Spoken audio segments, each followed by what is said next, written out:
ఒకప్పుడు ఈ రాజకీయ పార్టీలు సిద్ధాంతాన్ని పూర్తిగా నమ్మిన కార్డు హోల్డర్స్ అన్న జర్నలిస్ట్గా ఉండేటోళ్ళు, లేకపోతే జర్నలిజం చదివిన వాళ్ళు అన్న జర్నలిస్ట్గా బాధ్యతలు ఇచ్చేవాళ్ళు.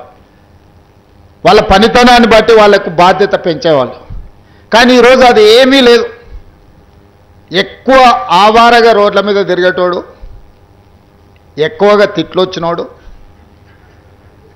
ఏదంటే అది మాట్లాడేటోడే ఈరోజు జర్నలిస్ట్ అనే ముసుగు తోడుకొని సోషల్ మీడియాలో అందరి పట్ల అసహ్యకరమైన భాషను ఉపయోగించే పరిస్థితులు వచ్చినాయి. అందుకే ఈరోజు రాజకీయ పార్టీ నాయకులుగా మేము మాట్లాడితే మీరు కూడా అప్పుడప్పుడు మాట్లాడతారు కదా సార్, మరి మీ సంగతి ఏందని అడుగుతారు. మరి అవతల అట్లా మాట్లాడితే సమాధానం ఎట్లా చెప్పాలో నాకు దారి దొరకడం లేదు. అందుకే నిజమైన జర్నలిస్టులు మీరు సెమినార్స్ నిర్వహించుకొని జర్నలిస్ట్ అనే పదానికి డెఫినేషన్ ఏందో డిఫైన్ చేయాల్సిన పరిస్థితి ఈరోజు సమాజంలో దాపురించింది.